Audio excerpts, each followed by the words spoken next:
My mom told me not to talk to strangers on the internet, but I'm glad I didn't listen. We are the Certified Noonas, your sisters in the love of Asian entertainment. Hi, I'm Amanda. I'm Natalia. And I'm Sky.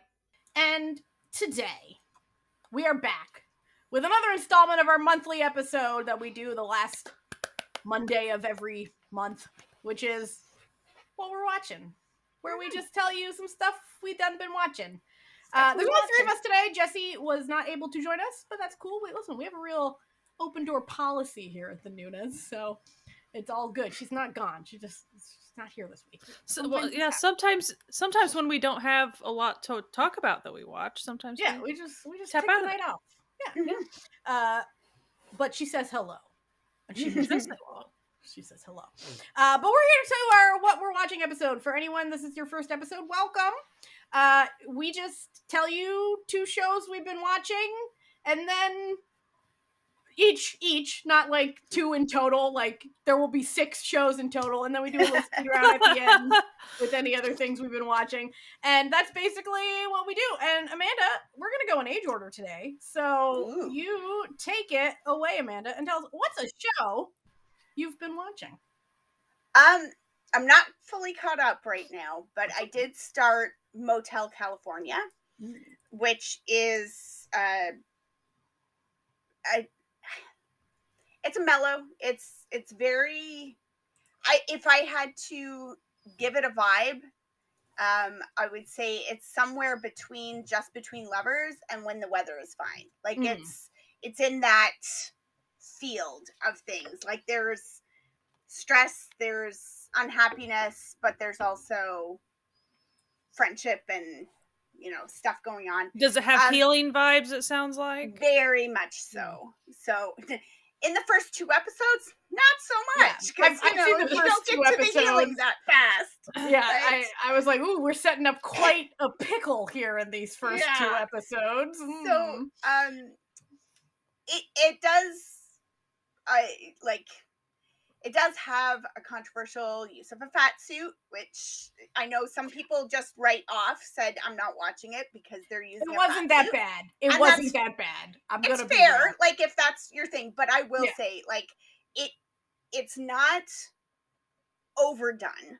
So, like, he looks normal. Like, he looks just overweight. It's not a mean-spirited fat suit.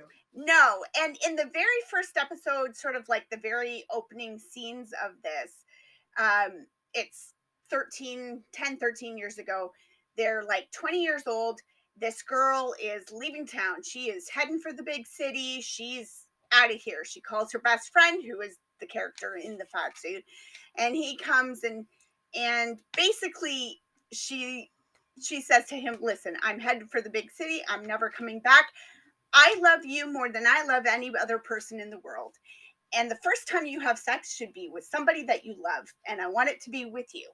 And he's like, he's kind of self-conscious about the whole thing. And he loves her very much. And she's like, no, listen, it should be special. And this is the most special it will ever be for me. I know that right now. And so in that moment, I was like, okay, so they're doing the fat suit, but she finds him attractive in the fat suit. She loves him in the, like, it was not used in any way to be like a joke or like, yes, you get flashbacks later of like, as a child, he was, a bit bullied and stuff because he was overweight, but like, they're not using the fat suit as a joke. It's just there to get us where we need to go. So she leaves, she goes to Seoul, she goes to school, but she can't afford like a top-notch school. She can't everything. So we fast forward, she's an incredible interior designer. She's very, very good at what she does, but she doesn't get to do it because nobody will hire her because she didn't go to one of the top 3 universities and she doesn't have connections and she never studied in America. So she works on construction sites and she gets in trouble because she follows the rules and she does safety things and she's, a pretty girl working on a construction site. And this woman shows up for her first day of work and she's like, listen, do this, be safe, take care of yourself, don't ever be alone with certain people, like look after yourself. This is a hard job. And turns out this woman is she's the new project manager sent in from like the big company. And she's like, thanks, that's good to know. I'm so happy that you have shared with me all of your these knowledge, like crimes that are happening in my site. I'll have to clean that up. And also, would you like to come work for me? And so gives her the opportunity to come be an interior designer. But she's there as an intern, and the male boss is a jerk, and like she doesn't have a real, education, blah, blah, blah. So treat her like crap. So meanwhile, back home, our boy has got contact lenses and lost weight, and he's a veterinarian. He's very popular. He tells all the ajumas and uncles in town that like he has some fiance in Seoul that he's gonna marry, because they keep trying to set him up with all their daughters and stuff, and he's like, no, not interested, because he's still in love with this girl that he hasn't seen in like 10 years or whatever, right? So, but his grandfather dies, and she goes through all this stuff. Like, again, this is the first episode. She goes through all this stuff and winds up walking out from this new job as an interior design intern. She gets fired, and she's, like, you can't fire me, I quit kind of situation.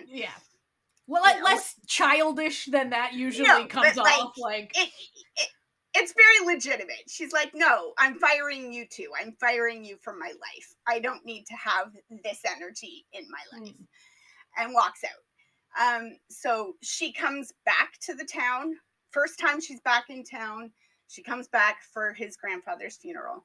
And he sees her, he runs, he hugs her, and she's like, I don't know who this strange man is that's hugging me. And you soon find out, like through the second episode and stuff, you find out that she was very extremely bullied in this small town. Her mother was mixed, white and Korean, so she got bullied a lot for being a mutt, they call her. And her mother wasn't around, so she was raised by her dad, who runs a motel in town, and we all know a seedy motel, not a nice motel, so, a hookup den, essentially. Yeah, so the assumption is, like, basically when she comes to this funeral and he comes and hugs her, her best friend comes and hugs her for support as thank you for coming to support me at this funeral. Immediately, all the townspeople are like, that whore, they should get a room. What are they doing in public behaving like this? It's a hug. It's like, a hug. These people are real judgmental. What the heck, people? And then you get flashbacks of them as children. The actress who plays her as a child is adorable. So cute. She's so great. She was the little girl from Family by Choice. She's so cute. Oh, she's good. She's so freaking adorable. And she's like, there's sort of like a group of 5 of them that grew up as friends together, who were all kind of outcasts. They were all abandoned or looked weird or too quiet or too, had single parents or whatever, right? And they were all just treated like crap by all the other village kids. And she was their protector. She just took it. She took whatever they gave her and she dealt it back, and she protected the kids, and she was sort of, so she's got this bad rep as being this like villainous little monster who beats up all the kids and stuff. And it's like, she beats up the kids that are beating her up. Like, it's, earned. Okay. Yeah. But so it's got a lot of stuff going in. There's a whole, in those first 2 episodes, there's a whole thing with like, she does a really incredibly good design. She's very, very good at her job. She's very good at nailing what the client wants, and as opposed to just cut and pasting popular ideas into one place. And And so there's a whole thing. There's like these rich tribal heir kids that she did a design for. And now they're like, you're the best. We want you to come work for our daddy's like hotel chain. And then the lady boss who had hired her has, inspired by her quitting, she has also quit and gone into business for herself. And she wants her to come work for her. And so like, you get the sense that like her life career wise is ready to take a turn. And maybe that also means that she's going to be able to like move in her personal life as well, right? Like maybe she is over the hump, or going to be in the next 12 episodes.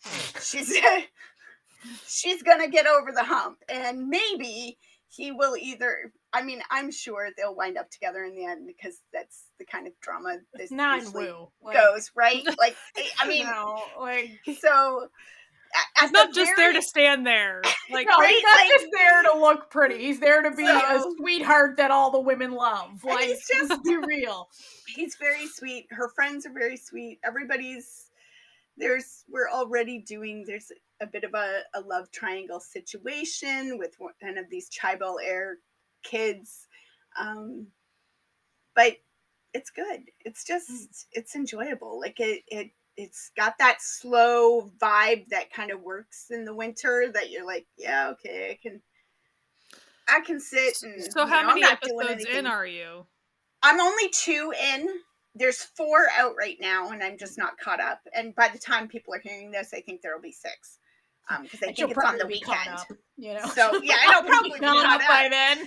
So, but yeah, it's only 12 episodes long. So like, by the time this comes out, it's halfway out. So yeah. I watched the first 2 episodes. Which platform is that one on? Viki. It's on Viki. Mm-hmm. It's on Viki. I watched the first 2 episodes and was like, I don't think I'm in the mood for this right now. I'm in the mood for those. It's like, this is clearly going to be something I will enjoy. I'll watch it when it's all out. That's definitely part of the reason why I'm not caught up right now, because I sat down and I was going to hit play and I was like, you know what? Love Scout's I could just watch a little Love Scout instead. Yeah, I want to see the struggle, quite. Like, I want to see the struggle right now. I'm not in a struggle mood right now. So, yeah. So, I am enjoying it. I'm definitely going to stick with it. It just, you gotta be ready to sit down, and you gotta wait for the vibe train to come into the station, you know? Exactly. So, yeah. How about you, Natalia? What have you watched? Like, when I tell you what I just finished literally this afternoon, it's going to make my previous statement about not being in the mood sound absolutely wild because of what I just watched. I just finished the incredibly good, but incredibly not for everyone, Thai drama Spare Me Your Mercy. It is an 8-episode drama on iQIYI. It is a BL, but like in the same way that Manner of Death was a BL, because it's in the same universe by the same writer. Okay. So it's more about like the 2 men being in love is a side plot to everything else happening. So, Spare Me Your Mercy is the story of the world's most suspicious cop meeting the world's most guilty-seeming doctor. So basically, the plot of this is this cop comes back to his hometown because he just got stationed there. And he was trying to be there before his mother, who was terminally ill with cancer, died. But he didn't make it in time. Like, he got there the day after she passed. And so he then meets the local palliative care doctor who, like, knows everyone, and he literally just does, he is a palliative care doctor, which for anyone who doesn't know is someone who deals with end-of-life hospice care, essentially. So people who are very soon to die. And then terminally ill patients start getting murdered.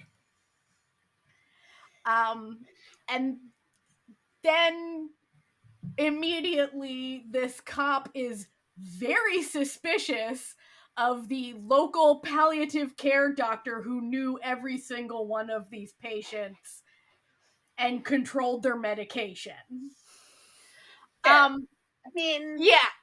And listen, okay, but here's where it takes a bit of a side quest. Because then you find out that, like, this doctor is also a large proponent for advancing self-directed euthanasia care for palliative patients, which is not currently legal in Thailand. It is legal, which is not unheard of in palliative care circles to have those types of discussions. So this is why the cop is immediately suspicious of this doctor. But then the doctor's main defense is like, listen, I didn't, like, the first patient that ends up dead, he's like, listen, I did not kill this man, because if I did kill him, he would have died painlessly, not the way he did, which is not a great defense. But it is kind of, but it's true. Because you're like, you are the number one suspect of this. So basically the show, like, centers around, like, euthanasia versus eugenics is, like, a big proponent of this show. And this is what you were in the mood to watch. This show got me. This is what I'm saying. Like, I was like, why am I watching this? Like, for anyone who doesn't know, because you don't follow me on socials or whatever, last week I fell down the stairs of my apartment building and just absolutely demolished my foot. So I have not been able to walk for, like, a week. Because I fell down last Friday and we're recording this on Thursday. So it's been almost exactly a week. And so I've been stuck in bed, which, for other people who don't know me, is not actually that uncommon because I have an immune disorder, so I get sick a lot. But I'm not sick, so I have a lot of energy that I can't do anything with. So I've been in just, like, a really weird mood.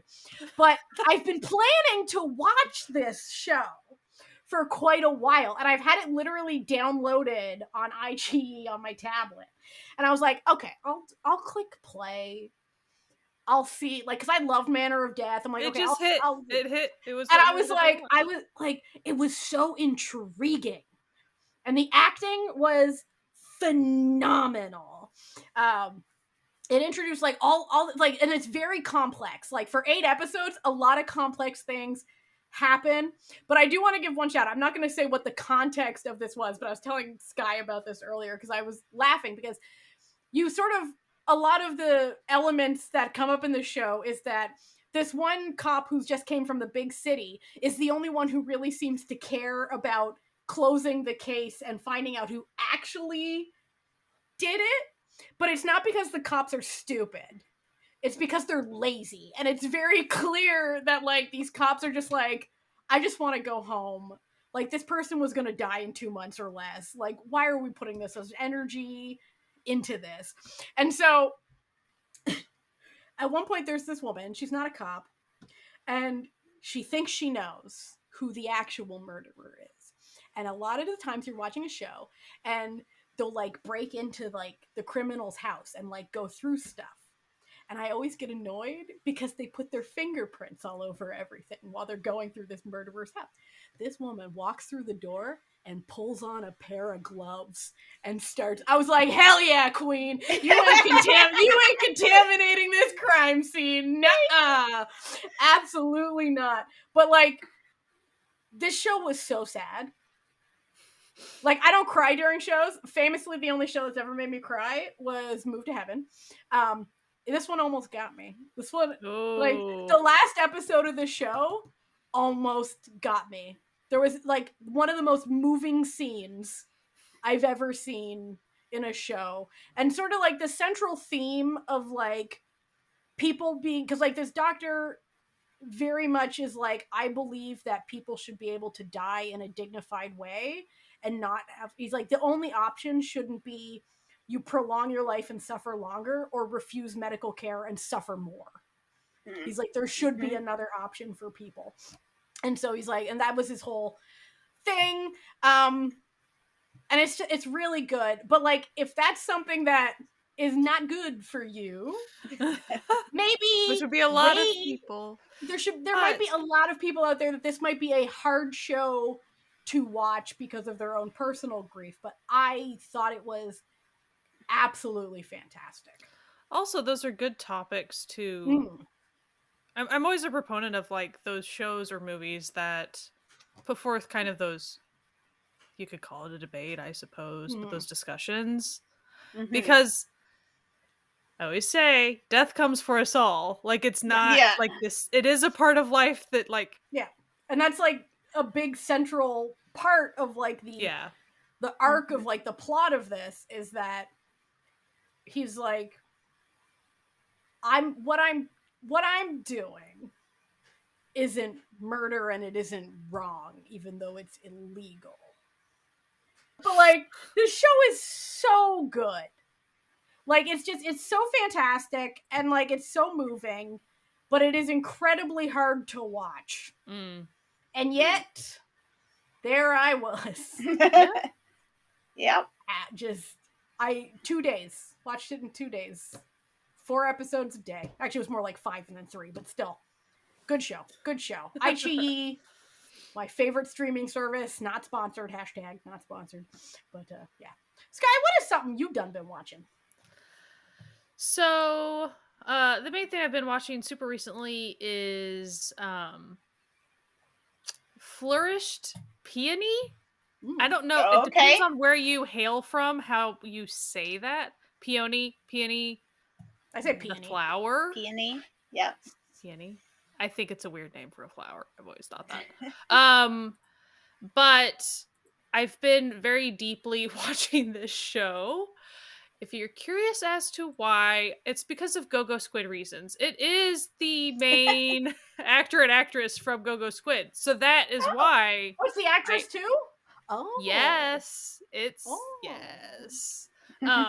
They're rocking it. So it caught my interest, and then I watched the trailer. I was like, okay, what are we doing? And then I was like, oh, that's what we're doing. So then I pressed play, and then I've been hooked on it for sure. Love it. Nice. So I watch on Viki, I think. And let me make sure. Yeah, I watch on Viki. And trying to see how to. This will not be a spoiler. It's like at the beginning of the show. But essentially she was, this is back in the Tang dynasty of China. So historical costume drama. So like way back in the day.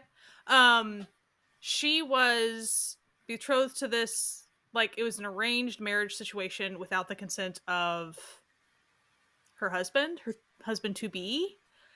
Essentially, she's from a merchant family, which, since they're not noble, they're looked down upon. But since they have money, the noble family wanted the money.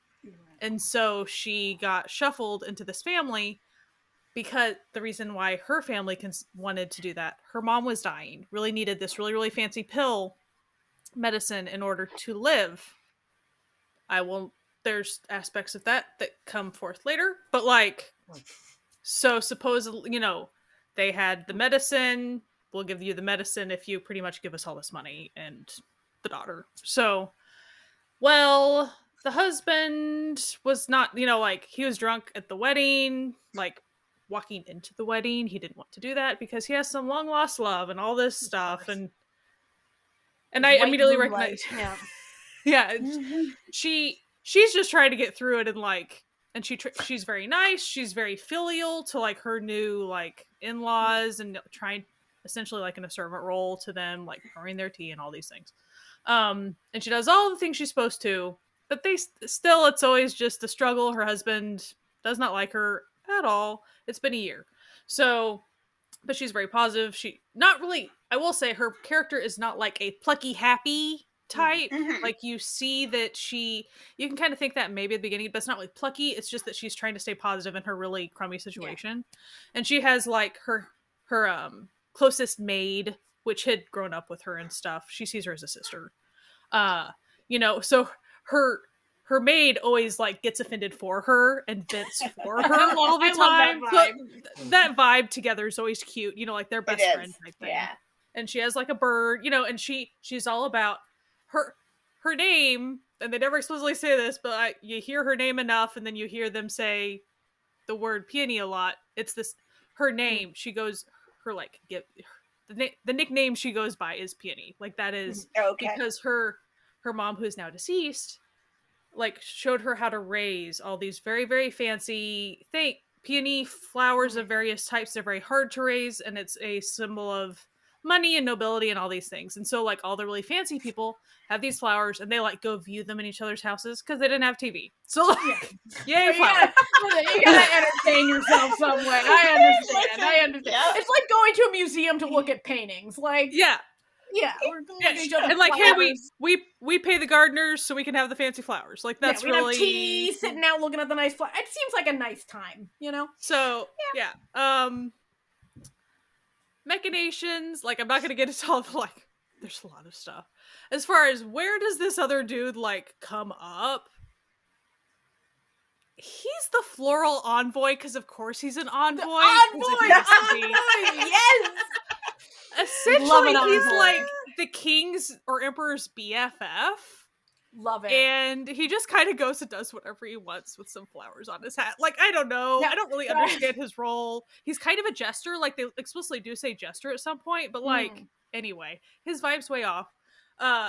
He seems like... He seems very cocky. He seems very... especially if you have not seen him in any other role other than Go-Go Squid, it would be a hard turn for you. But if you've seen him in any of his more expressive roles, like it's you know, it's when he's more expressive, it's fine. But like, have fun if Go-Go Squid's the only foray that you've seen him act. You're about to see him get different acting. His range is about to appear. And so essentially, you can tell pretty quickly his little essentially kind of. He really likes dancers, and he spends all this money, and he also accepts all these bribes from all these people that want to become officials. And he, like, but you pretty quickly figure out all is not what it seems. You know, like, there's probably more to him than what he is portraying. There might be a little something going on under the surface. Yeah. Right. And so, you know, so you have to get the politics of all that, and there are politics. So if you're not wanting any of the politics, then there is some of that. Then stay away from historicals. Yeah.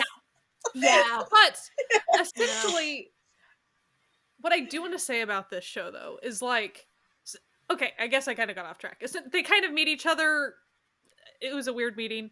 But later on, she didn't know he was the envoy, like, of this person of power whenever they met. Because, of course, you know, you have the little meet cute where it's like, you're just a person type thing. And then later when it's like, oh, you're a person with power, that's like a whole different situation. Essentially, she figures some stuff out. And she's like, oh, I am so done. I want a divorce for a lot of reasons. And, you know, that's a very hard thing to do. And you have to get the consent of the family and the husband and... the official of the area and like all this stuff. The magistrate has to agree. And it's typically not the woman that like tries to make that happen. But the reality is like she's also sitting there going, your little long lost love is right like she's here. Like you and her making goo-goo eyes. Yeah. Can I just like peace out and go have a life because I'm not happy. Like this is really not cool. Neither of us enjoy what's happening here. But then, you know, because his like parents are controlling, he's like, I don't want people telling me what to do, especially you. So no, I'm not going to grant your divorce. Like, that's a real Dan situation. Yeah. So she essentially beseeches the powerful floral envoy, like, hey, can we cut a deal and help me like get out of this situation because it's crummy. And he's kind of a scheming dude, so he's like, what's in it for me? You know, it always has to be like money or something. It's like, okay, I'll give you some money because like I have money. So they schemed because she's really smart. Again, she grew up in a merchant family, so she can calculate. She does all these, and that's kind of whenever she gets mad is when you see her it's not really her temperament change, but she becomes super calculating, and you didn't see her be really calculating at the beginning. She was just having to grin and bear stuff, really. Stuff happens, and possibly her maid buddy is no more. And that's, you know, like, wait, you know, the sweet friend, they're not long for this world. Every time one of these historicals introduces, like, a kind, sweet, loyal who maid, they lean on, honey. so much. It's like, oh no, especially if you're a female character. Oh no, oh no, Yeah. honey. Oh, you boy, yo. So stuff happens, and she ends up. She does get her divorce, but like, they don't give her any of her money, of her dowry, so she ends up like penniless and having to get a job. But since she doesn't have a family register, essentially like a fancy ID, she can't even get a job anywhere, and so she ends up being in danger and all these things. And of course, the dude sees her, and Floral Envoy, and he's still acting like he's a douche, but he's really not a douche. Oh, has he actually saved orphans? Did he save orphans? I think he might have saved orphans. Is he just a bit of like into a bit of a shenanigan? But he's there's like more shenanigans and like, you know, politics. There's a lot of like. You've I think there's going to be really more moved this up my list. You've skyrocketed this up my. But I think I moved it up your list when I made you realize no, it's both of the Go-Go Squid couple. Yeah, because like I had seen like just sort of like I wasn't really paying attention, but I had seen like a picture someone had posted of him. I think the first time oh. I didn't clock that it was her either, because I saw him on the poster and I didn't know it was her. And when I was watching the trailer, I was like, wait. And then I moved in closer. I'm like, and then I looked it up on MDL. People are those my favorite little beans? I'm like, it's Go-Go Squid people. Oh, I'm at least gonna watch a couple episodes of that. And then I'm like, oh, so we have now done this for nearly 20 episodes. So like, love it. I'm super busy and I still have watched 20 episodes of this. So like, I've been having a good time. I really do. I'm even getting off topic. So that was the setup. But what I want to actually like emphasize about this, a theme, her wanting her freedom is what the script and things really always kind of brings to the surface. It's not, she wants to just be free.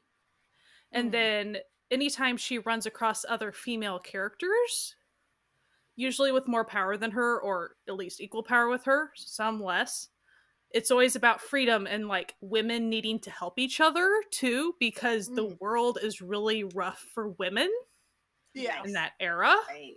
And how, so even other women like with way more power than her recognize, hey, you're smart, we kind of get along, and women need to help. It's always women need to help each other, like in every situation, especially when like abuse, you know, like domestic abuse or something. And so it's always like women of any stripe, like they're going to help each other with stuff. So this is pretty neat. And it wasn't just like a one-off thing, like the whole theme of liberation and freedom for women, a pretty big aspect throughout so far.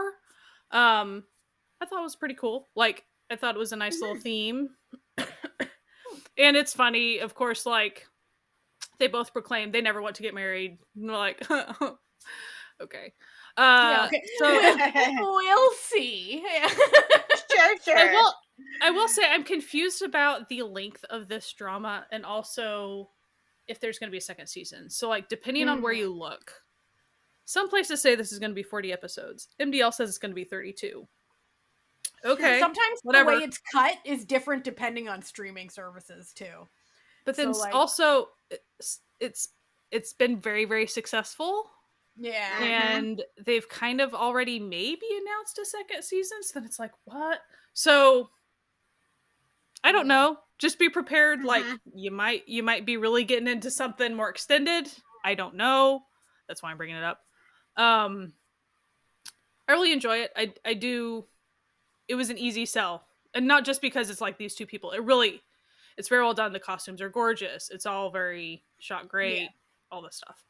Yeah, and also I don't know, since I don't watch a ton of Chinese historicals, really at all. It's neat to see like, oh, Tang Dynasty. Okay, like I don't know anything, so let's learn about how they do things with their stuff. So And they're envoys. They're floral envoys. Envoys. See how their Envoys. envoys are different from these envoys. Listen, we love a good envoy, okay? People think Noonas, they love the envoys. So I really do recommend it. I think a lot of people would probably really... And also, like, the type of humor. There is some humor, but, like, I like the tone. I think it's fun. And she does go through hard times, but it's not like it just dwells on that for an eternity and a half. So for me, it was a good vibe right now. So yeah. How about you, Amanda? What's your second one? I mentioned that I'm not caught up on Motel California because I keep watching Love Scout. So, Love Scout. This is leaning more rom-com. This is another Korean romance. I thought he was a widower, but we find out in like episode 6 or something, like his wife divorced him and left him with a baby. So I don't know. I'm scared that means they're gonna do shenanigans where, you know, they like to bring back not dead parents in the final episodes to mess things up, but whatever. So he is the single father of a small child. She's 7. He has, he worked in HR. He was a rising star in his company, and his daughter sank into an extremely deep depression. The teacher was like, this, I'm concerned. And I think you should look into something. She doesn't talk anymore, and she only uses the black crayon, and she makes very scary pictures with her black crayons, and I think your daughter needs help. And he went, okay, well, I have a company that has good parental leave benefits. I'm going to be using those now. And he took a year off to spend time just raising his daughter and getting her the therapy she needed and getting her back into a good place. And she is a delight now. She's a lovely, bright, friendly child. She has graduated from therapy. Her therapist is like, I think she's good. Like, we're going to keep, she'll come back once in a while, but she does not need like weekly visits anymore. Yeah. We're good. She's through the dark tunnel kind of thing. So he goes back to work. His former sort of co-worker is now the like boss of him and makes his life miserable because he feels he should be even higher on things because he should have gotten a better promotion, but he missed out on that better promotion because this guy went on his parental leave. And he's like, you abandoned me and our project that we had for work and stuff. And he's like, for my kid. And he's like, I don't care. I'm going to make your life miserable. And he does. He's absolutely a complete... The amount of time spent on that is kind of vast for the first. There's also like the record. A vibe of how dare you, a father, take time off for your kid. And who cares about your kid? That's what women do. That's not what they would essentially say, who cares about your kid? Your kid will always be there. Like, yeah, and it just, so he is just a super,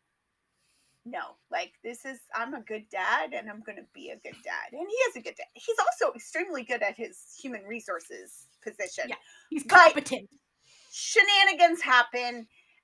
He basically knows that this one guy at their company is getting headhunted. And this is where he comes up against our female lead, who is the CEO of a headhunting company. And she's trying to headhunt this guy.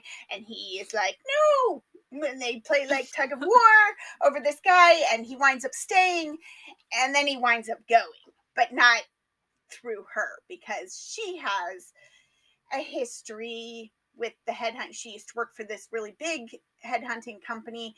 And they were doing things that were not on the up and up, and she was not cool with that, so she blew the whistle and somebody died and she was blamed and she got kicked out of the company. And basically her former mentor, who is now the CEO of the other company, has made it like her life's goal to make this woman miserable, to make her pay for killing our old boss. She didn't kill the old boss. He was corrupt, and then he killed himself when he got called out. Like, that's not her fault. It's not her fault. But whatever. How dare like, she? How I dare do find she? it interesting. Like, they spend a lot of time like explaining essentially the two lead characters have people kind of gunning on them, like really bad, and have made their life pretty miserable. So he leaves. He gets fired. He can't get any other jobs because they're like trashing him everywhere. Every time, you know, somebody calls for a reference, it's like, nah, he's the worst. She, meanwhile, is like passing out at work because she works herself too hard and she doesn't look after herself. And so her like co-worker, her co-CEO or whatever at the company, who's also like her best friend, is like, no, this is not going to work. If you die at your desk, the company falls apart. So like, we need to do something different here. And she is also friends with, like, her husband is friends with this guy. And so she's like, hey, you know what?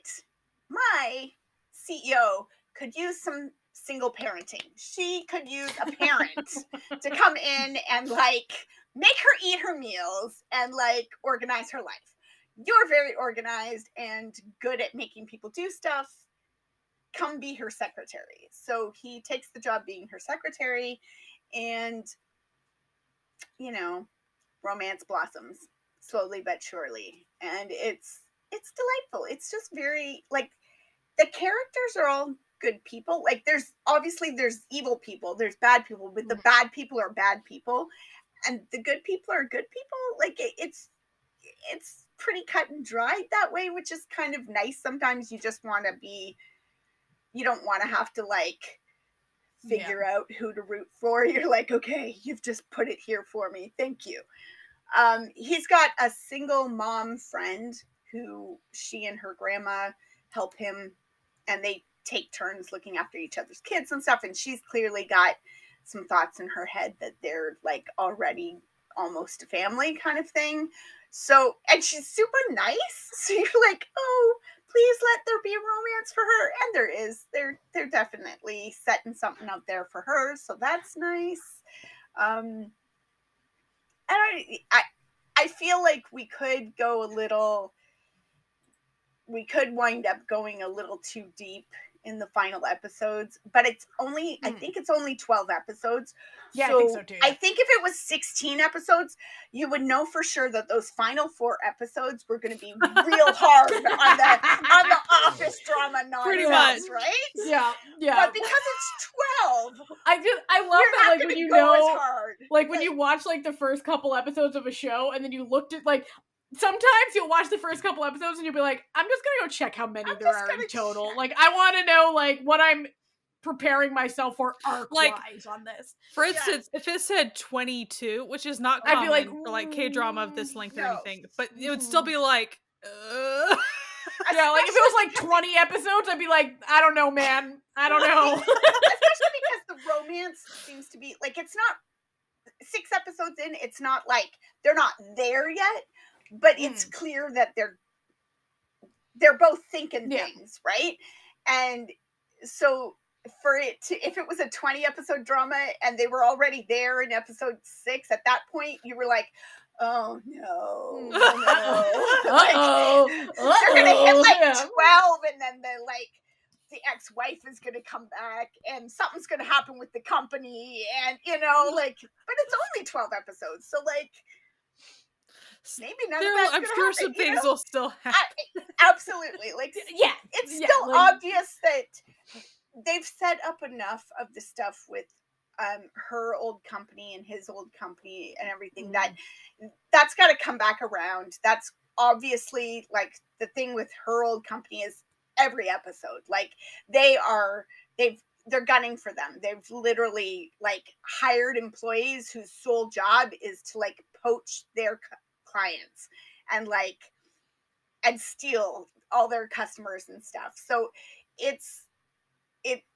that's obviously got to get dealt with. That's got to You got to go somewhere with this. You got to go somewhere with that. Yeah. It's very much so. But in the meantime, I mean, little bookstore action happening and a little.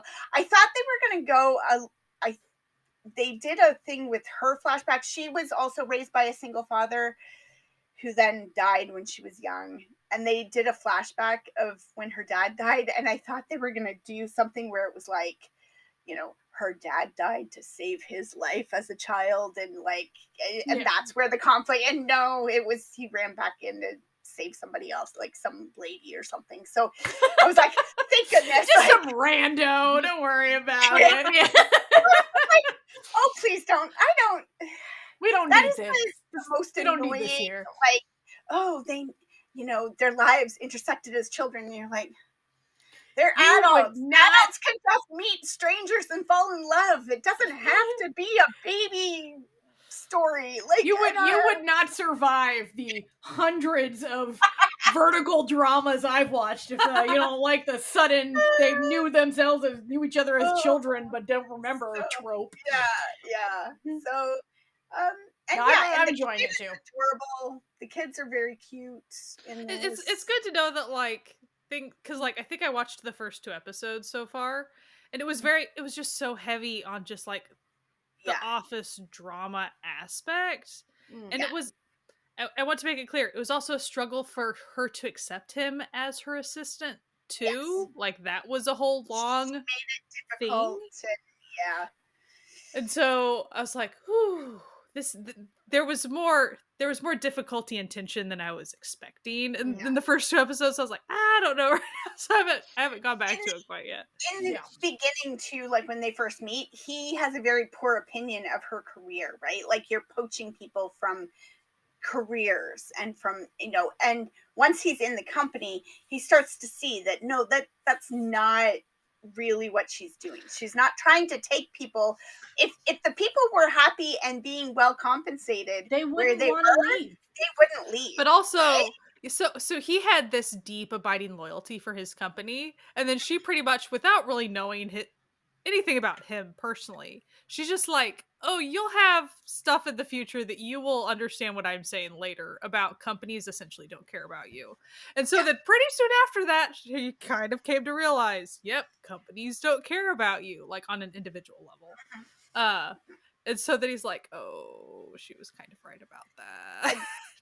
There's a really good plotline, episodes 5 and 6, where they're looking for a specialist in something and they're having a hard time finding the right specialist. And again, their specialist gets poached by this other company that they finally find. And he, as a human resource guy, like he says, like, let's look at it differently. Who's the real specialist? Like, do you need the YouTube influencer who talks about cars a lot? Or do you go to the mechanic who's been working on cars for 40 years to find out what's wrong with your car? Because the mechanic who's been working on cars for 40 years knows cars, right? And it's not cars, but like that's the example he uses. And the guy's like, huh. And then they go a completely different route, and it helps them start to see different ways to fill roles and stuff too, which is kind of a neat way to go. And so there is a lot of the office stuff going on, but it's definitely more character driven than it is plot driven. Like the plot is there. He's not bumping into like people from his old work all the time or anything, so like that part of the plot might be more or less, I'm sure it might pop back up later, but it's not last act corporate drama all the time. Like, so there's not that. It's mostly her old company that's the pain in the butt. So we'll see. But they're doing cutesy, I'm enjoying it too. Cutesy moments where, stuff happens and, oh, this could be misunderstood and panic. And then they're like, wait, nothing happened? Why are we panicking? And they're like, I don't know. Why are we panicking? And then it's like, oh, maybe I have Listen, you got the reasons hots for why each I'm other because you're two panicking this attractive episode. single adult people. Like, Yeah. So, and it's fine, man. Don't sometimes worry it's about nice it. to watch one of these, and it's just grown folk. Like, they're Yeah. grown folk with grown folk lives who have reached a point in their life where, like, now we're ready. We're careers are in place, and we're ready to look at stuff. Two hyper competent people. So competent. In very Both different ways. Yes. very, very good different. at But like they, what they are good at, they are very, very good Very at. good at. So that's nice. And one of the things that's nice is they did do a thing. She goes to the bookstore that his friend, because she's friends with the bookstore owner's wife, and he's friends with the bookstore owner. The daughter hangs out in the bookstore a lot. Like, she's just in the bookstore all the time because they'll, like, look after her when he's at work or whatever. And so she goes to this bookstore. The female lead goes to the bookstore a lot. So she keeps bumping into the kid without knowing that this is her secretary's kid. And, like, they have a cute little, like, almost like a little frenemy relationship initially. And then it, like, kind of like the relationship she has with the dad.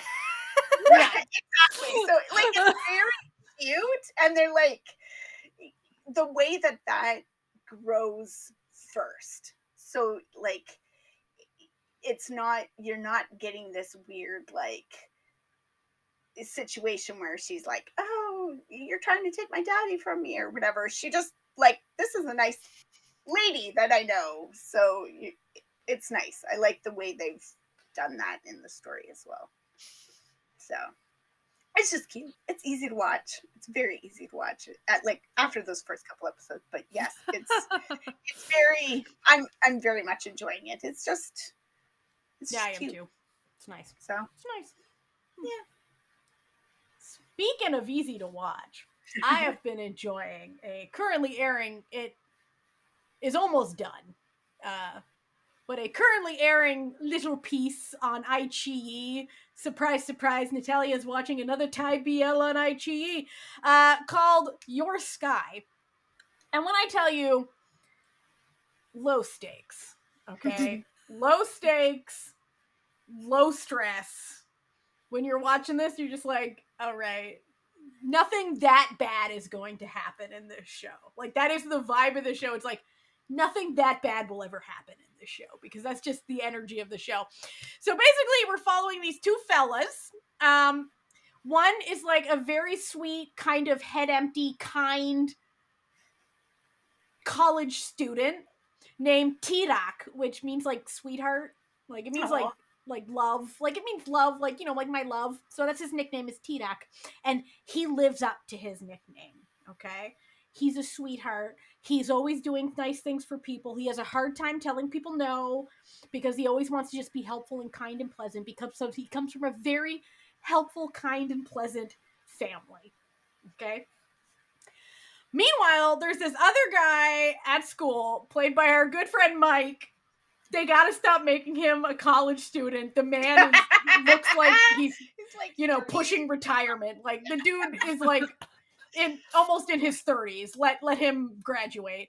But anyway, Mike, his name isn't Mike in it. I forget what his name is right now. Has a crush on this guy, but like T-Rex does not reciprocate this dude's feelings at all. But since he has a hard time telling people no, his go-to method has been to just like avoid him and like run away. So like he just can avoid, but like he's like, this is not like a tenable thing I can do anymore. Meanwhile, his best friend at school has an older brother named Moonfa, who is a bit of a tsundere. Like, everyone's kind of scared of him because he has like resting angry face, except he doesn't really, like, he's just this like a normal looking dude, but they like to be like, ooh, he's so scary, everyone's scared of him. But then it's just like, you're like, that's just a guy, that's a normal looking man who's currently not smiling. What are you talking about? There's this whole shenanigan in like the first couple episodes where he accidentally spills coffee on him and he's like, oh, I have to like get his shirt and like clean it so he's not like doesn't hold it against me. Through a series of shenanigans, he then is like, I need to avoid this guy that I don't like who's getting more aggressive with his pursuit of me.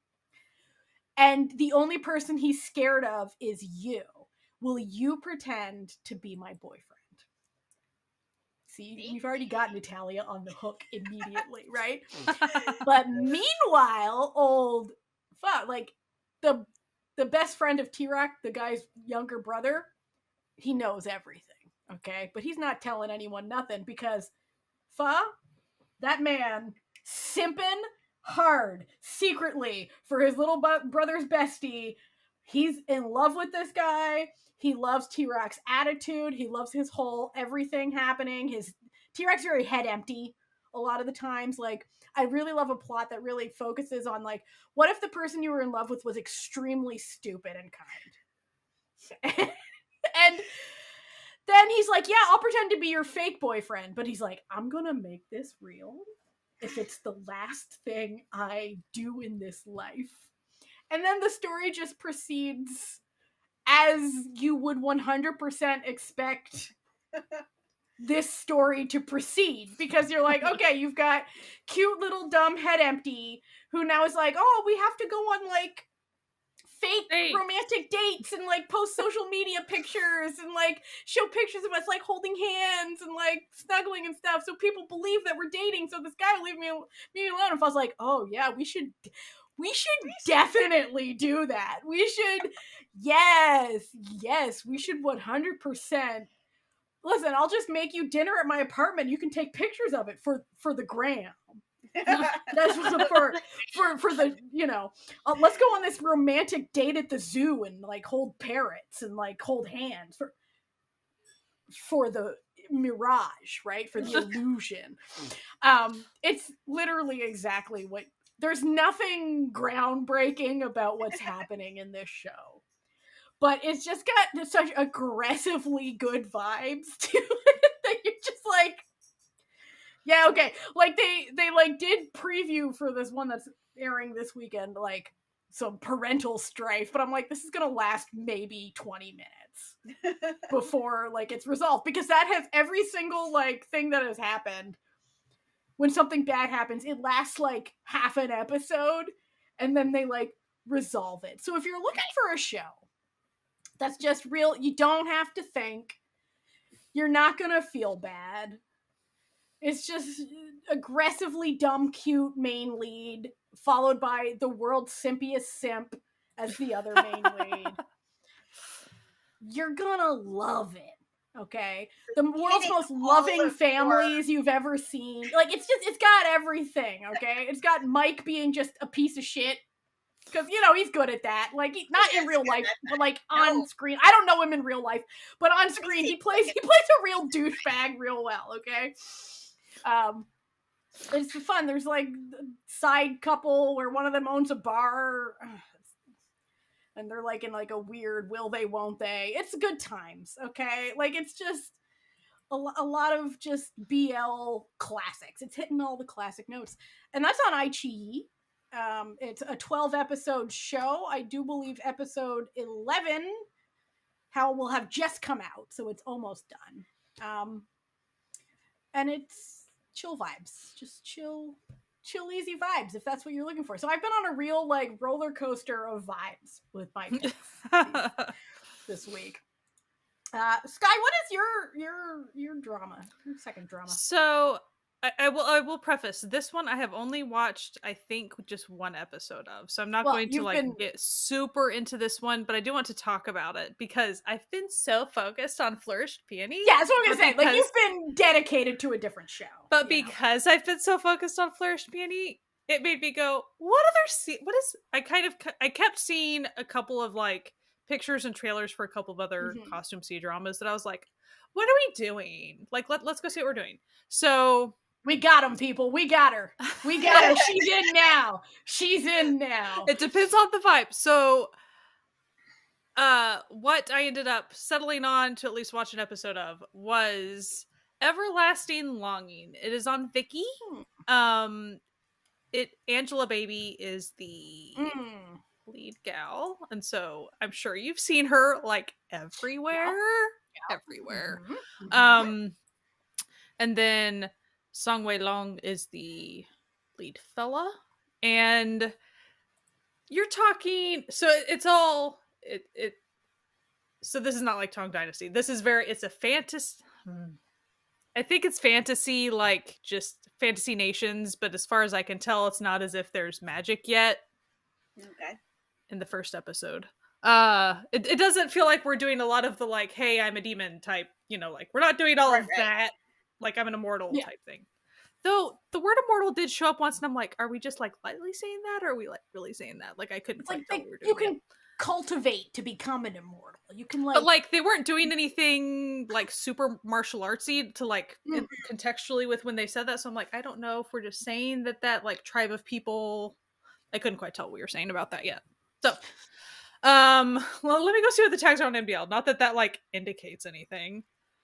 Historical romance drama. Okay, fantasy is not listed. But like as far as the nations that we're talking about, the tribes, I don't think that these were like historic. This does not feel like historical. It's not historically accurate. This feels a little fictional, like fictional. So, the first episode is very much like explaining kind of the. And I had to like pause a couple times to rewind, like, okay, I have to like pay attention. What are we doing to say this tribe has this air and they're doing this thing and they're kind of like merchants, and then this one's kind of more like, but they're unified, but then within the tribe you have all the families and the families are warring, like things are going on. Why was I interested in this? Because it looked fun and the trailer was like, hey, she starts off essentially, she does have a couple of like younger sisters. Her dad is still around. They're kind of from like the merchant tribe, like known and she's also known to make like fancy crossbows. Yay.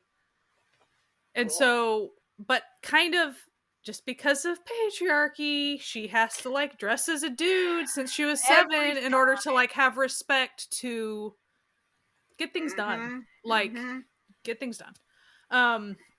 And so even early on, her dad's saying, I want you to just, be a girl and all these things. And she's like, I want to do stuff. So whatever. And essentially, we need to go find this component in order to, like, our crossbow is breaking. We need to figure out how to fix it. In order to do that, we need to find this specific ore somewhere. But in order to do that, we have to go across like the wasteland of creepiness where all the bandits are. And if don't do that, I don't want you to have to do that. Nope, I want to do it. So I'm going to take my trusty, like, dude, like this trusted, like, bestie who is probably interested in her, but like, she doesn't really care about that. So it kind of, you see her on this journey. In the meantime, you kind of get the little story of, in the meantime, this guy from the other tribe, his dad died with a bolt from a crossbow that was made by her tribe. And he's been tracking down this dude that made the crossbow. Like, that's been his whole thing. But like, just because she made the crossbow doesn't mean she shot the crossbow. Right? This seems like a poor, like a, like I get it, like it's a line of inquiry, but like, right. So then it's, bandits do happen to her.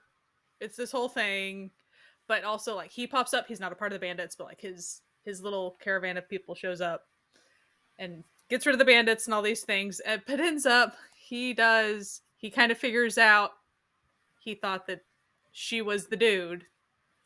Of course, she like hides her identity. It's this whole thing. He figures out very quickly that she's a girl. It's all what it is. She's trying to hide her identity from him because obviously, like, she's been living as this other name for like a long, long time. Like, you can't just randomly tell this dude. So that stuff's easy pickings for me. Like, there's a lot of conflict. Like, she tries to run away numerous times. She stabs him in the leg. He's still like. Enemies. We're talking enemies, and they're going to be enemies to lovers. To lovers? Yes. Say less.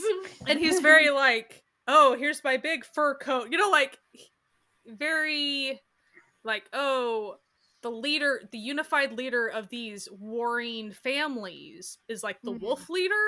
What is that? What it was called? Something like that. Like, they have an emperor king, but like the wolf leader, like, they get nominated, and he's pretty much a shoo-in to get it because he has this eagle birthmark on his neck. Because of course he does. So, of course. And he's really powerful and all these things, and he has great hair. This is really hitting all of the points you need for a successful costume drama watch. I'm not gonna lie. She just keeps lying to him, and he knows that she's lying. Like, he's pretty mad, but at the same time, like, he's very honorable. It's not like he's gonna take advantage of her or anything like super creepy. So, you know, it's very like, okay, what are you gonna do? What are you gonna do? You are going to probably watch 30 episodes. Absolutely. Also, 45 minutes. 45 minutes. It's a nice length. That's quick. When I got used to that with Flourished Peony, I was like, 40. That just makes you keep hammer them out. You really do. Like, you watch more than you think you can, because like, that 45 also includes the opening ending credits that you skip. Yeah, because you can skip the 40 so like. It really. I'm not saying it gets. It kind of gets near C-drama length. I mean, J-drama length. What's it like? If you really whittle it down and use your math, your C-drama math to watch it. Listen, it's like a 30 episode at 45 minutes is like a 20 episode at an hour. So it's like it's longer than the normal. Like the reality is, but I spend so much time in like hour 20 K-drama land that like I forget that sometimes a 30 episode C-drama is not an hour 20 30 it's easier to watch. Hours long. Yeah right. It's like to be honest, it's like, you know, because the average length of like a rom-com C-drama is like 24 episodes, but it takes the same amount of time as watching a 16 episode drama. But like the costume ones tend to be a little longer, mostly because they got a lot more happening. There's a lot going on. Yeah, you gotta have politics. You gotta have time for all your politics. Exactly. You gotta put it in the envoys. You need time for all the envoys. Your envoys and your merchants. They need to be doing things. Right. They need to be giving you the goods. You need that good envoy content. When the modern C-dramas are 30 or 40 episodes, you know there's going to be the modern day equivalent of the like there's going to be corporate shenanigans. Yes. More than you expect. More than anybody wanted, usually. But so I'm pretty hooked on it. I will say, I'm sure I will finish Flourished Peony well before I delve too much into this one. Like, it's like, but once you finish Flourished Peony, you have this to like fall back. Then I'll have the mental capacity to like be like, oh, perfect. Now you just transition neatly. Because you notice I do have a tendency, like, should I really have? I'm so busy with life right now. Should I really have pressed play on another costume C-drama right now? Probably not, but I felt like it. Okay, listen, that's why the heart wants what the heart wants. Exactly. Okay, and we don't argue with it. When life is hard, just like costume C-dramas are there for you. It's just like when in K-drama land, I'd be like, oh, I'm mid like Captivating the King, which is like a heavy historical. And then I'll start another heavy historical. I'm like, maybe stop stacking like similar dramas. Yeah. I like it. But it seems fun. I will admit, like, again, I have not watched a ton of C-drama costume dramas at all.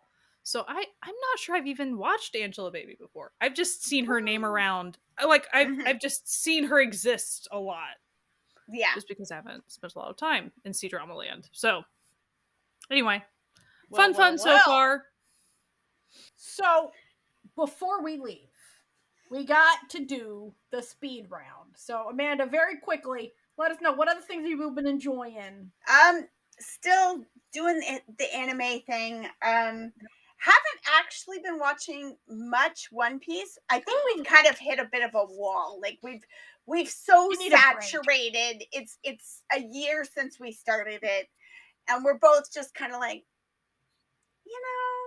let's watch something else. So need a little we little watched talent cleanser. ReZero, which is a sort of like repetitive isekai situation where this guy keeps like popping back up at the same moment over and over again, and then he dies, and then he pops back up at the same moment, and this is all in this world that he pops up in this world, and it's a new world to him, and he's very, for some reason that is not entirely clear, he totally gets what's going on. He's like, oh, okay, I popped into this world. Interesting. I'll have to figure out how this world works. And shenanigans and stuff. In the beginning, it's kind of cool because it's like basically every episode he dies and wakes up, and then he gets a little farther in the mystery, and then it's like a mystery. There's some mystery that he has to solve every 4 episodes or so. In the last few episodes, it's just been political shenanigans that are going on, and he's not dying, and so nothing's resetting, and we're like, all right, somebody kill him already, like die already, but whatever. Season 2 of Solo Leveling started up, so we're watching that. We're really enjoying it. Some of our favorite arcs have been touched on already this season. Nice. So that's a lot of fun. A lot of like it's still, gory and violent, but it's delightful. We're really enjoying it. He's like, oh, my son's like, do you think we'll get to like this arc? And I'm like, oh, probably, because we're definitely going to get to like Jeju with the ants before the end of this season. We have to, like, just the way the storytelling goes. It's kind of nice because like when you've been so one-piecing it, like Solo Leveling is it's short for an online novel. Like, not actually, but like, it's not short for a real length novel, but it's short for an online. It's not like 1,000 chapters or whatever.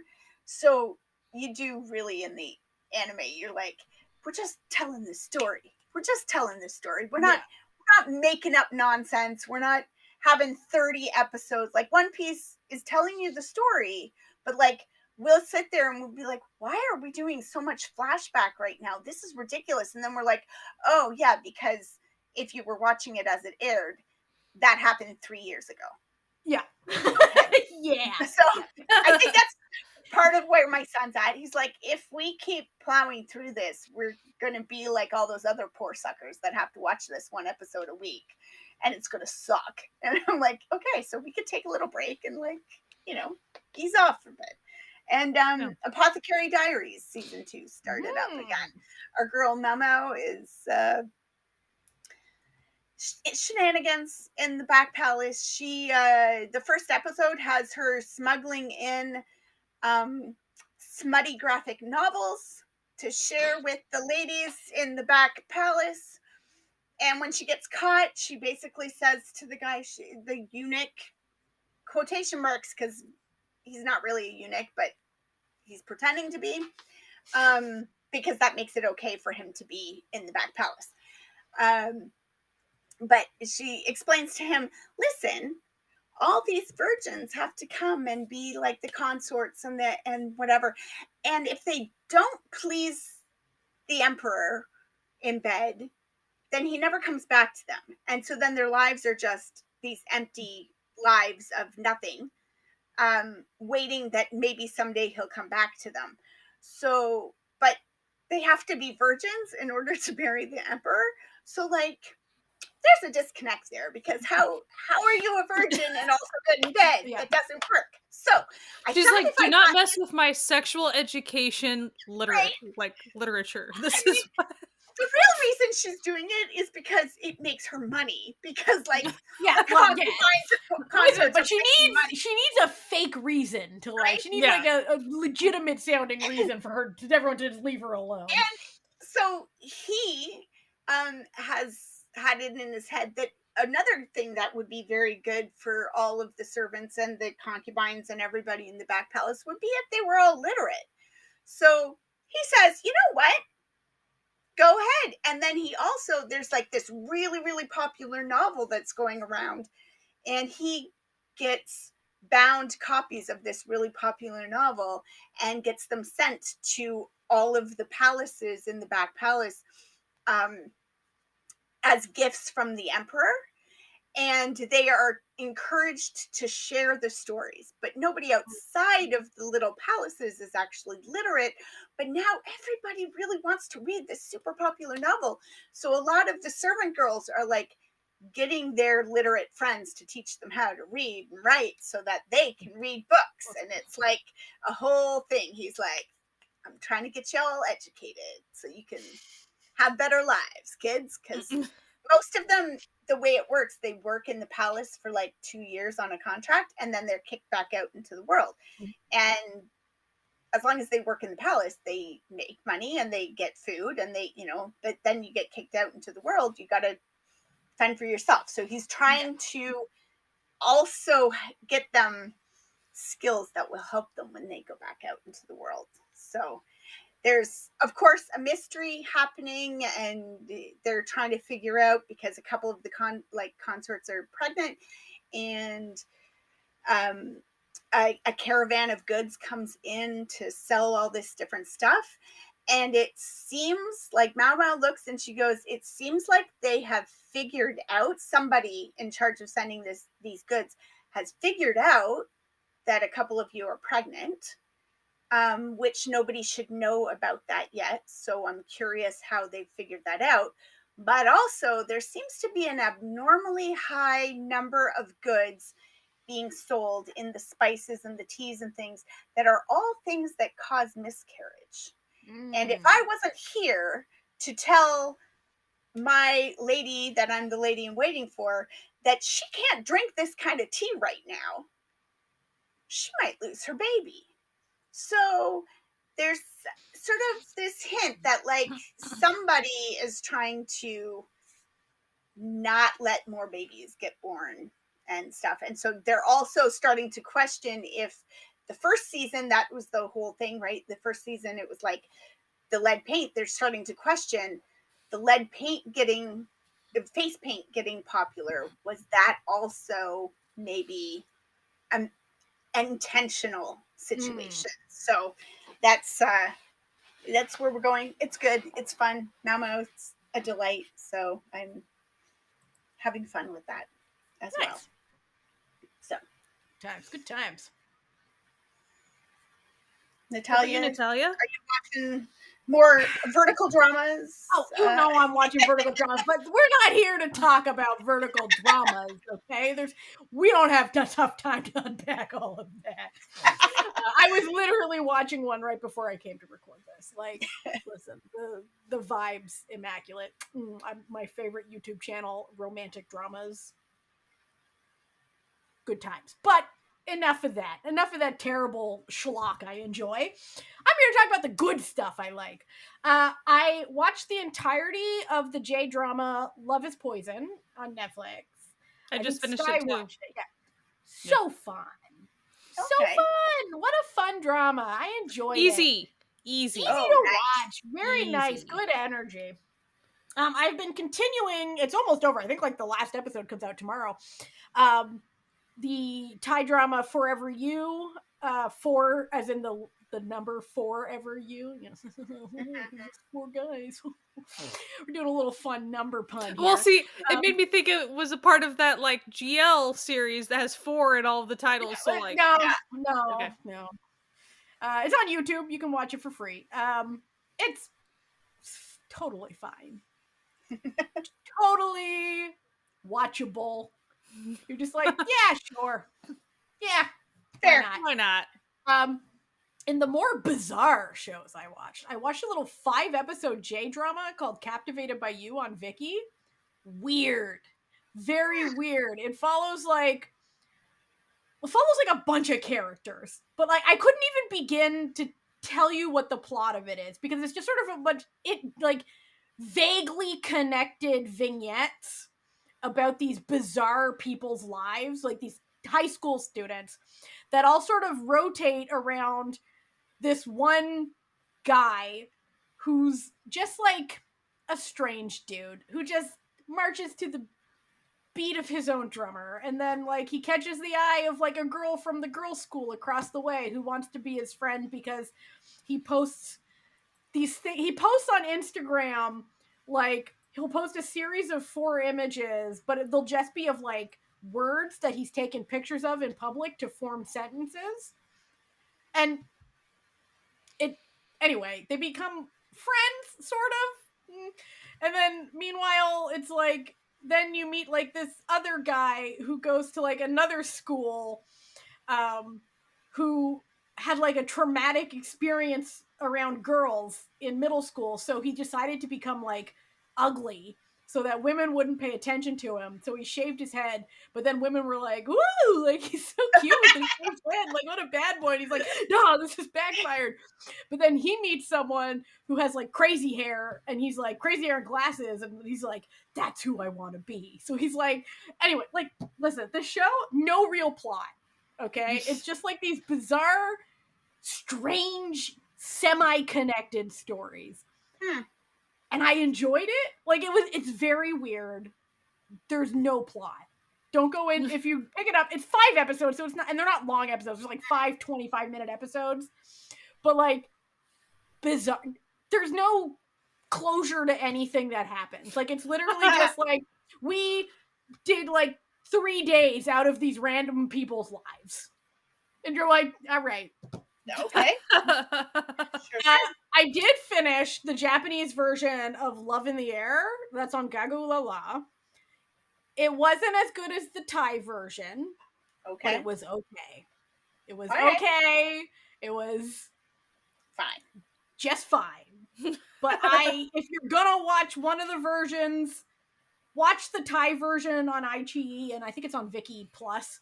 But the show does have a trigger warning for rape in it. Not from like a couple. Like there's a traumatic backstory to one of the characters. Right. Just, no. Okay. I watched the entirety of Welcome to Samdalri on Netflix. It was very nice.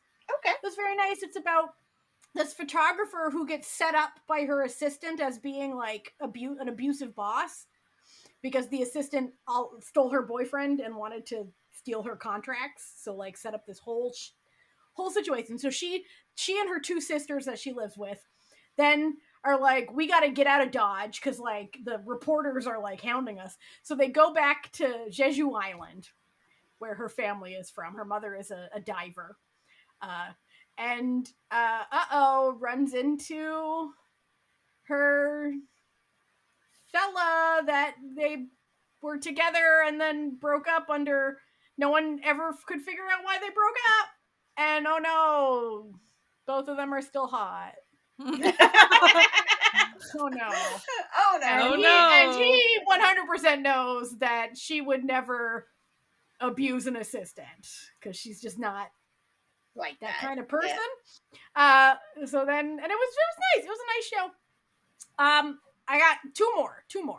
I watched The Great Shaman Gadu Shim on Viki. Yes. Yes, it was very fun. It was very fun. And it's very short. It's like 12 half-an-hour episodes. Okay. So easy to watch. So easy to watch. And basically is about a high school student who is also the daughter of a family of shamans who witnessed a horrible event. And she can see ghosts. She chats with ghosts. She fucking hates it. She hates talking to ghosts. But there's like one ghost who just hangs out with her all the time. Like, is like her best friend, her only friend, really. And she gets sent to this new fancy private school because her mom has like befriended a very, afraid of ghosts chairman's wife, essentially. But the school is haunted, and the student who has the worst grades after every test dies. And so she's like, listen, I just want to like get out of here and live my life. I don't want to be a shaman, but now y'all are just pulling me in with your dark spirits and your bullshit. And then there's, like Nataruma's a cute guy who likes her who is like, I want to fight ghosts with you. It's really so nice. cute.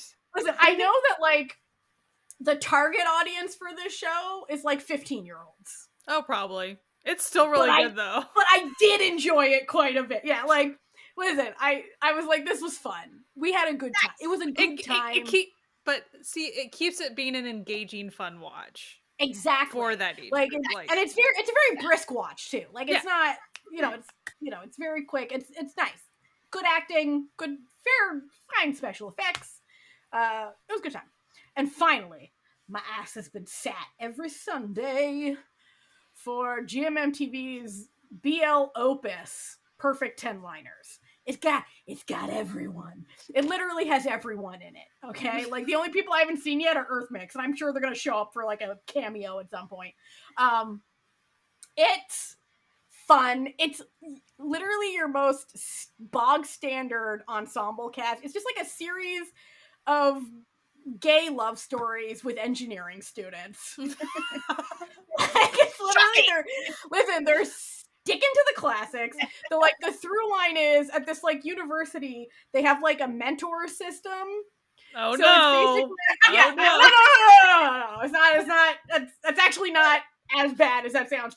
So it's like every year, like but you get added to like a mentor group. So there's like a line of mentors. So like, so they'll be like the newest freshman will come in, but they will also be like the sophomore and the junior and the who are all like still like helping each other out and stuff. And it's just literally a series of like they all gay. And they're meeting other gays and being gay. And you're like, yeah, this is fun. This is, you know what? So we're on, there's like 3 main stories, and the first one was Forest Book, and then we've moved on to Perth Santa's story, which is very cute. The Forest Book one was really cute, and there's like a third one, I forget who they are, but like who the actors are, but like that's coming, because like there'll be like the new guy coming in, like because it starts with like the new freshman in this group, and then who that freshman falls in love with. That's the premise of this whole show, okay?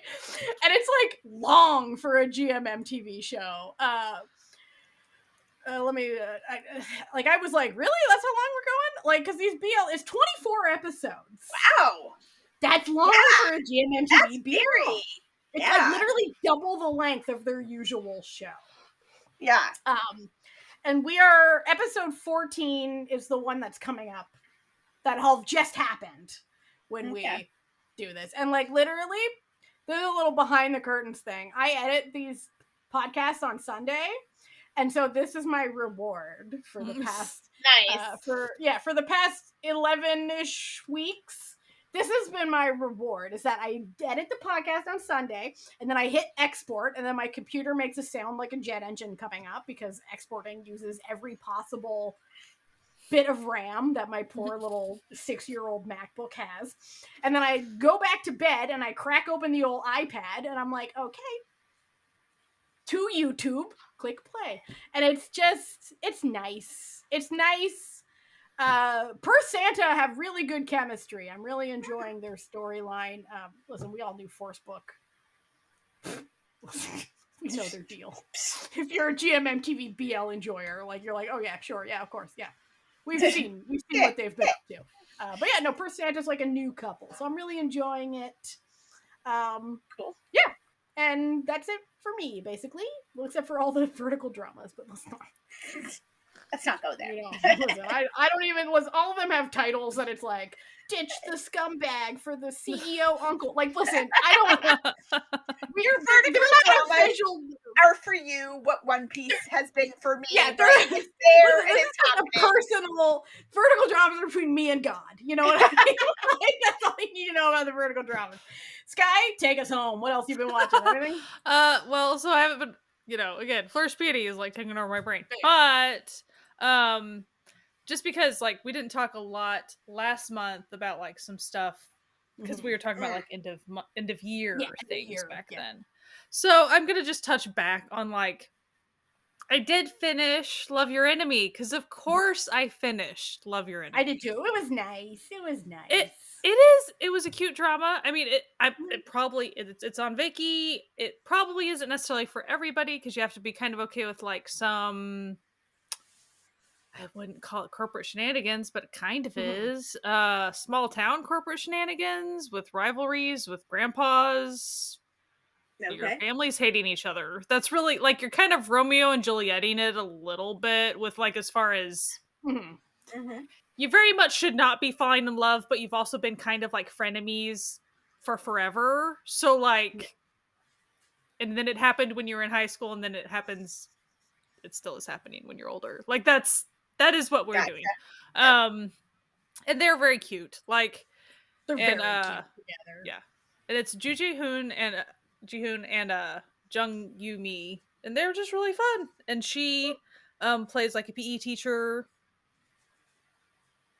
Cool. And he is like kind of just a corporate, it's hard to explain what he's doing. Architect, but corporate, but like takes over the school. It kind of makes you learn a little bit about like private school ownership. I've seen it pop up in other school dramas before.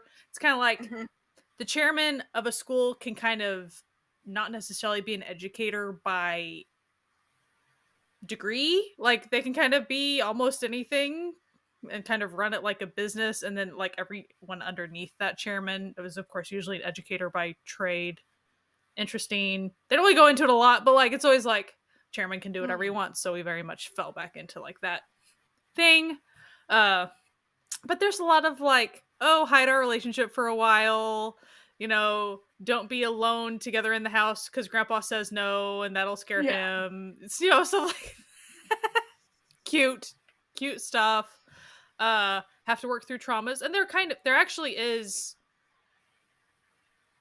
some content warnings for some people, like mentions of like suicidal ideation, sexual assaults, like not really by like adjacent characters, but like it's all like discussed. It is discussed. Yeah, it's not like graphically visual. I will say, I forgot what I want to say about this drama, and Natalia and I discussed this, and I don't care if this is a spoiler. I want to tell you this spoiler because it was stupid. We couldn't figure out why they put this plot in it because it went nowhere and was of nothing. Okay, there's a really nice school nurse dude, and he is very nice. And they kind of make it early on. You notice there's this very successful, like, president of the class high schooler girl hanging around the nurse's office, a little extra. And they make it seem a little weird. But, like, again, you're led to believe to trust this dude. You really are. Like, he proves in a bazillion different ways he's not a bad dude. So you're really not scared for this girl's safety, like, at all. But they keep bringing it up. Like, it keeps being a thing. It's weird, okay?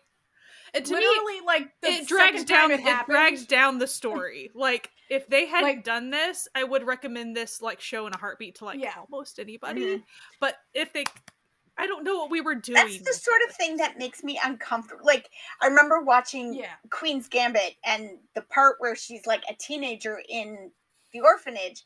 At one point, there's, like, male staff members who start sort of being nice and taking interest, and I had to stop watching and go ask somebody who I knew had already watched it, is there any sexual nonsense that happens here? And they're like, no, absolutely not. And I was like, okay, perfect, press play again, because I don't want to watch teenage girls get sexually assaulted by people in charge of them.